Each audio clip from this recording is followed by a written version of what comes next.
Hi, I'm Cecilia Jastrzębska. I'm here at the Global Forum for International Affairs. So I'm a parliamentarian. I also work for a Labour think tank, the Fabians.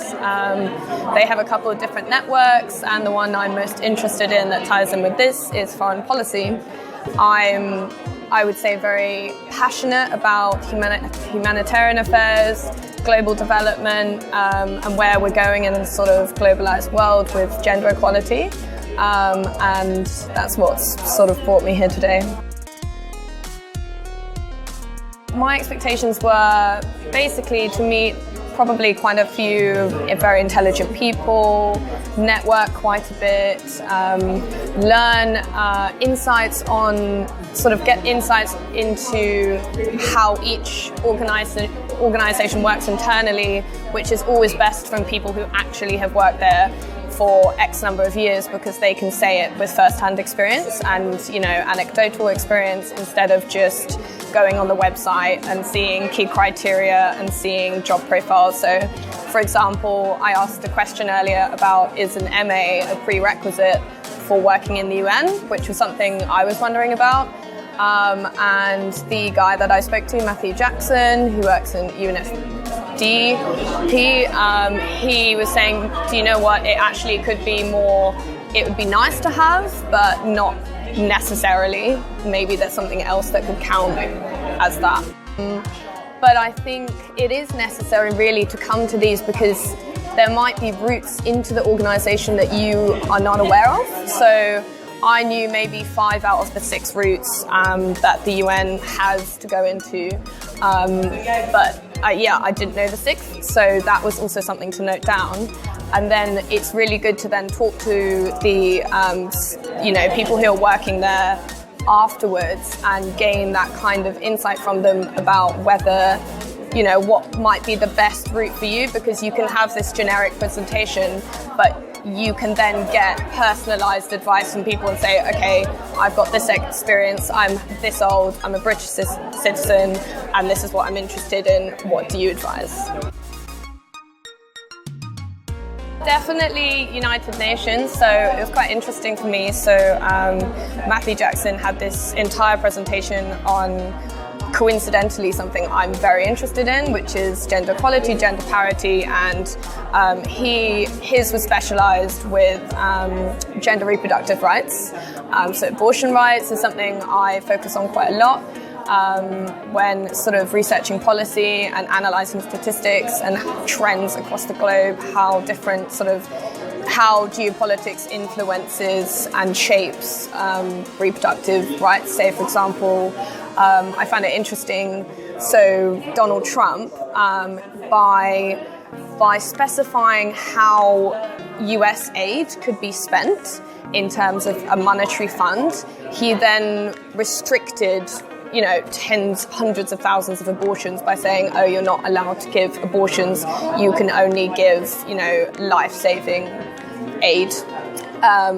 And the US was the biggest donor at that particular point to countries in South Africa, for example, and so lots of people were losing that right. And so I find that really interesting. Matthew presented quite a bit on just reproductive rights in general.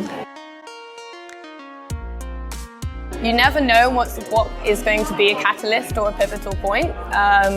It could very well be today, in the sense that I think, especially when I attend these events, and definitely today has been the same, it kind of reaffirms that passion that I have, because I'm sitting there being like, I want to be the person presenting to a load of prospective candidates saying, apply, this organisation is amazing, and giving them demographics and statistics and tangible results on what we've changed as an organisation, and maybe one day a policy that I've written myself which has had real impact in changing the lives of others for the better. I think for me it could be life-changing, who knows. I think I will go away today and start looking at those other routes, start looking at those different sectors. So one thing I was asking about is whether to kind of go through the direct, start at the bottom with the UN kind of route, or whether to go via an NGO and then come in at a high level, hopefully. So that's sort of a risk calculated game. Am I going to go into the right NGO? Maybe, but that's the advice I've been given today. So that's now what I'm more likely to do. So maybe it has changed my entire career. What impact do I want to have on the world? A huge one, as big as absolutely possible. I kind of have two predominant passions. One of them is animal welfare activism, and the other one is female empowerment. That can be at all sorts of different levels. That could be, banning the Yulin Dog Meat Festival in China, which has been banned, but it's still on the black market.